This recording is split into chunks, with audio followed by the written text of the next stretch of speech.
तो नमस्कार दोस्तों, स्वागत है आपका मेरी एक और वीडियो में। देखो, आज से हम नया टॉपिक शुरू करने वाले हैं और ये है पॉलिटी, राजस्थान की पॉलिटी। और जिसमें आज का हमारा टॉपिक है राज्यपाल। देखो, जिसमें आज हमारा टॉपिक है राज्यपाल। अब देखो, राज्यपाल को समझने से पहले ये जरूरी समझना जरूरी है कि सरकार होती क्या है। देखो, सरकार या राज्य सरकार को समझने से पहले सरकार के अंग समझते हैं। देखो, सरकार के 3 अंग होते हैं। नंबर 1 कार्यपालिका, पालिका। नंबर 2 होता है अपने पास व्यवस्थापिका, पिका। नंबर 3 होती है अपने न्यायपालिका।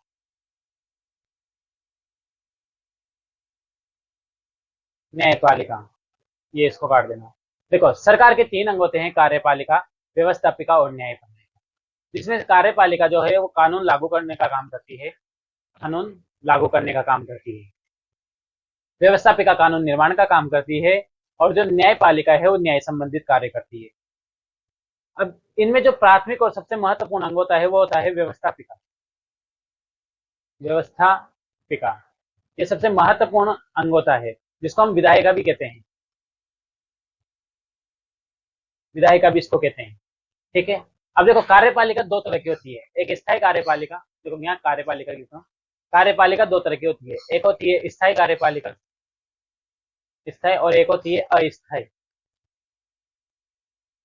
स्थायी कार्यपालिका में सरकारी नौकर या सरकारी वो कर्मचारी आते हैं जो अब लंबे समय के लिए चुने जाते हैं। और अस्थायी में वो कार्यपालिका आती है जो 5 वर्ष के लिए होती है, जिसमें आते हैं अपने राज्यपाल, मंत्रिपरिषद, मंत्रिपरिषद, मुख्यमंत्री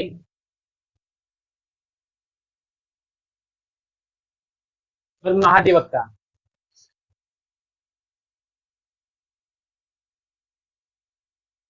ये किस में आते हैं? ये अस्थायी में आते हैं। इसमें भी दो तरह की कार्यपालिका हो सकती है। एक हम कहते हैं नाम मात्र, नाम मात्र की, जो होता है राज्यपाल। और एक होती है वास्तविक कार्यपालिका, एक होती है वास्तविक कार्यपालिका, जिसमें मंत्रिपरिषद और मुख्यमंत्री आते हैं, जिसका जो मुखिया होता है वो मुख्यमंत्री होता है। तो मेरे ख्याल से आपको ये बात समझ में आने की बेसिक चीजें हैं। अब जो राज्य सरकार की बात करें हम संविधान में, तो संविधान के जो भाग 6 है उसमें अनुच्छेद 152 से 237 तक कार्यपालिका का उल्लेख मिलता है, राज्य सरकार का उल्लेख मिलता है। अनुच्छेद भाग 6 में अनुच्छेद 152 से 237 तक राज्य सरकार का उल्लेख मिलता है। इस भाग 6 को 6 अध्यायों में बांटा गया है, जिसमें अध्याय 1, 2, 3, 4, 5 और 6 अध्यायों में बांटा गया है। तो संविधान के जो भाग 6 है उसको 6 अध्यायों में बांटा गया है, और इसमें राज्य सरकार का उल्लेख मिलता है। राज्य सरकार से संबंधित सारे अनुच्छेद इसी में मिलते हैं। जो सबसे नंबर 1 है, जो पहला अध्याय है, वो उसका नाम है साधारण अध्याय। इसमें जो है अनुच्छेद 152 है, जिसमें राज्य को परिभाषित किया गया है। राज्य की परिभाषा, इसमें राज्य को परिभाषित किया गया है, और राज्य की परिभाषा इसका एक टॉपिक है। अगले जो अध्याय 2 है उसमें आती है कार्यपालिका। अब कार्यपालिका के मैंने अंग बता दिए, राज्यपाल, मंत्रिपरिषद,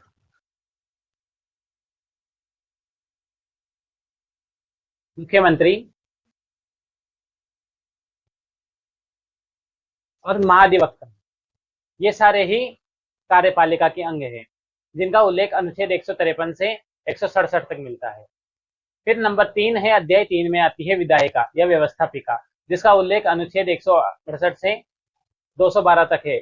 इसमें मुख्य रूप से विधानमंडल और विधान परिषद के बारे में, मंडल और विधान परिषद से संबंधित अनुच्छेद होते हैं। लेकिन राजस्थान के संदर्भ में सिर्फ विधानमंडल आएगा, राजस्थान में विधान परिषद नहीं है। फिर जो चौथा अध्याय है वो है राज्यपाल का अध्याय, अध्यादेश जारी करने का जो अध्याय है। इसमें राज्यपाल के अध्यादेश की जो शक्ति है उसके बारे में अनुच्छेद 213 में बताया गया है।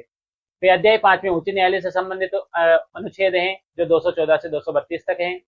और जो भाग 6 है उसमें अधीनस्थ न्यायालय से संबंधित अनुच्छेद है, जो 233 से 237 तक है। तो ये तो हो गई बेसिक जानकारी। अब बात करते हैं कुछ देखो, हम पढ़ने वाले हैं राज्यपाल, और राज्यपाल से संबंधित संविधान में जितने भी महत्वपूर्ण और सारे अनुच्छेद हैं, वहाँ उनकी मैं यहाँ पे सारणी लेके आया हूँ, ताकि आप इनको बेसिक से एक बार याद कर लें। फिर इन सभी अनुच्छेदों को हम डिटेल में, और पूरे राज्यपाल को हम डिटेल में समझेंगे। लेकिन उससे पहले कंपटीशन के एग्जाम की दृष्टि से और बेसिक नॉलेज के हिसाब से आपको सारे अनुच्छेदों के बारे में पता होना चाहिए कि कौन से अनुच्छेद में किसके बारे में उल्लेख मिला है, एक रफली आइडिया की तरह। तो अनुच्छेद 153 में राज्यों के राज्यपाल के बारे में उल्लेख है।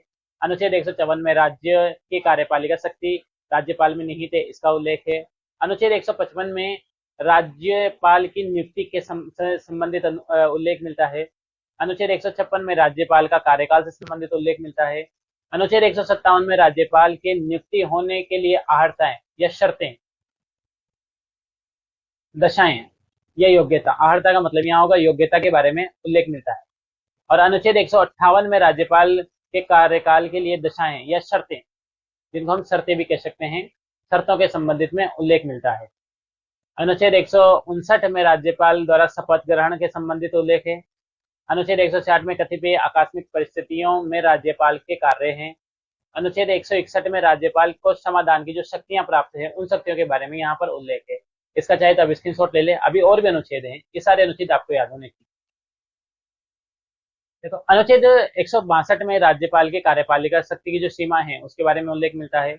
163 में मंत्रिपरिषद का राज्यपाल को सहायता व सलाह देने से संबंधित उल्लेख मिलता है।